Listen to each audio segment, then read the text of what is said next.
राम राम मित्रों। इतना बड़ा देश जिसकी एस्टिमेटेड आबादी जो है लगभग 135 से 40 करोड़ मानी जा रही है इस समय, और उस 135-40 करोड़ में लगभग 1 करोड़ मतदाता हैं। और उन 1 करोड़ मतदाताओं वाले देश में कुछ हज़ार लोगों के विचारों को जान के, उनसे बात करके ये अनुमान लगा लेना कि देश के मतदाता किस तरफ गए होंगे, या फिर आई मीन टू से कि किस पार्टी को कितनी सीटें मिल रही हैं, ये कुछ अजीब सा लगता है।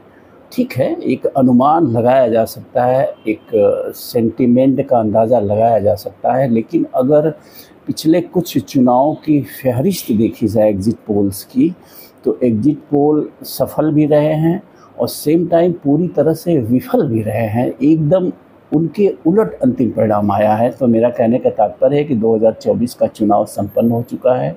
आज 2 जून है और बस डे आफ्टर टुमारो यानी कि 4 जून को तो असल परिणाम आ ही जाएंगे। लेकिन इसके पहले ही कुछ सेलिब्रेशंस देखने को मिल रहे हैं।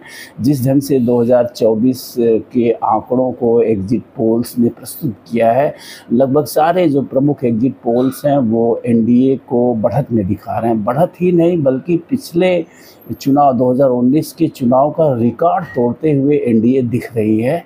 लगभग 350, 400 के पार भी कुछ एग्जिट पोल दिखा रहे हैं, और इसको कुछ तमाम लोगों को मैं देख रहा हूँ इसको अंतिम परिणाम मान बैठे हैं वो। तो मैं ऐसे लोगों से मेरी अपील है कि भैया 48 घंटे और थोड़ा धीरज रखिए, तब जो है इसको अंतिम परिणाम मानिए।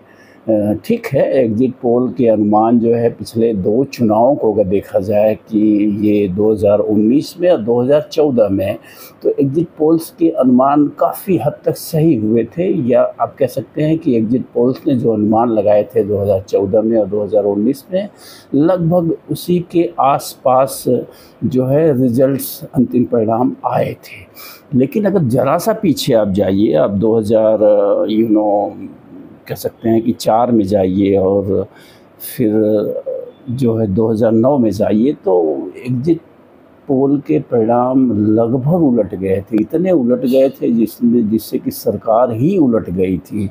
तो 2004 की अगर मैं बात करूं, सी वोटर्स को लेके ही मैं बात कर रहा हूँ स्पेशली, मैं सारे लोगों का कन्फ्यूज़न होगा कि सबके डेटा अगर बताया जाए, तो सी वोटर्स का जो 2004 के इलेक्शन को लेकर अनुमान था वो ये था कि एनडीए 263 से 275 सीटें पा रही है। यानी एनडीए गठबंधन को 2004 में जो है सी वोटर्स जो है 263 से 275 सीटें ले रहा था। लेकिन अंतिम परिणाम जब आया तो मात्र 187 सीट पर जो है ये कह सकते हैं आपकी एनडीए गठबंधन सिमट गया था। वो दौर वही था, आप याद करिए कि अटल बिहारी वाजपेयी की सरकार एक टर्म चल चुकी थी और शाइनिंग इंडिया चारों तरफ था। तो संभवतः उस शाइनिंग इंडिया को देखकर एग्जिट पोल वाले भी भ्रमित हो गए थे और उन्होंने इस ढंग का अनुमान निकाला था, और अंतिम परिणाम उसके ठीक उलट आए थे। जबकि यूपीए के लिए उनका अनुमान था कि 174 से 186 सीटें मात्र यूपीए को मिलेंगी, लेकिन यूपीए को मिली 222 सीटें, और यूपीए ने समाजवादी पार्टी और बहुजन समाज पार्टी के समर्थन से सरकार बना ली, जो अगले 5 साल तक सफलतापूर्वक चली।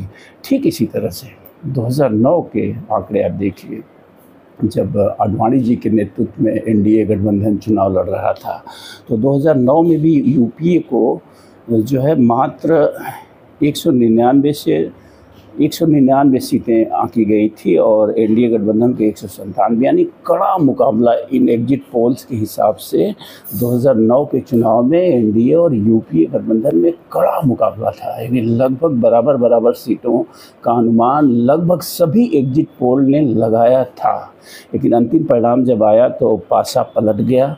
जिस यूपीए के लिए 190, 92, 99 का अनुमान लगाया जा रहा था, वो 262 सीटों तक पहुंच गया और एनडीए सिमट के रह गया 159 पे। तो इस तरह से लगातार जो है 2 बार ये अनुमान गलत हुए। लेकिन हाँ, इससे भी नहीं इनकार किया जा सकता है कि 2014 में या 2019 में इनके अनुमान काफ़ी हद तक सही रहे हैं। तो कुल एग्जिट पोल मेरा यही है कि भैया थोड़ा सा धैर्य रखने की ज़रूरत है।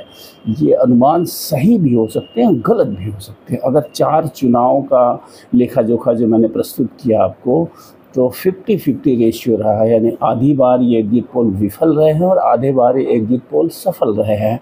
अगर विधानसभा चुनाव की बात करी जाए तब भी आप पाएंगे कि तमाम बार ये एग्जिट पोल पूरी तरह से विफल रहे हैं, यानी इनके अनुमान से एकदम उलट जो है परिणाम आए हैं। तो मैं यही कहूँगा कि अभी बहुत जल्दबाजी की ज़रूरत नहीं है। जो देखने में आया है, जो मैं ये कहना चाहता हूँ, जो देखने में आया है तमाम सर्वेज में, सट्टा बाज़ार में और तमाम जगहों पे, तो ये भ्रमित करने वाला है। लेकिन एक कड़ा मुकाबला ज़रूर है, जो मेरा अनुमान है। तो मैं तो यही कहूँगा कि थोड़ा धैर्य रखने की ज़रूरत है। ये जो 400 पार और ये सारी चीज़ें दिख रही हैं, ये गलत भी साबित हो सकती हैं और इसके ठीक उलट परिणाम आ सकता है 2004 की तरह और 2009 की तरह। तो भैया देखते हैं कि एग्जिट पोल एक बार तीसरी बार, जैसे मोदी जी का जो टर्म है ये तीसरा टर्म है, तो एग्जिट पोल क्या फिर से तीसरी बार लगातार सही साबित होता है? Exit polls I mean to say, मैं सारे एग्जिट पोल्स लगभग जितने भी महत्वपूर्ण एग्जिट पोल हैं सब जो है 350 प्लस ही दिखा रहे हैं भाजपा को, या 350 के आसपास, कुछ 400 पार भी दिखा रहे हैं। जो मोदी जी का नारा रहा है कि अब की बार 400 पार, तो देखते हैं कि अब की बार 400 पार या फिर 2004 और 2009 की तरह एग्जिट पोल विफल साबित होता है और अंतिम परिणाम कुछ और मिलता है देश को। तो नमस्कार, 4 तारीख का इंतज़ार करिए। बहुत उतावला होने की ज़रूरत नहीं है, बहुत समय नहीं रह गया और एग्जिट पोल एक अनुमान मात्र होता है, इसको परिणाम मानने की ज़रूरत नहीं है। थैंक यू, नमस्कार।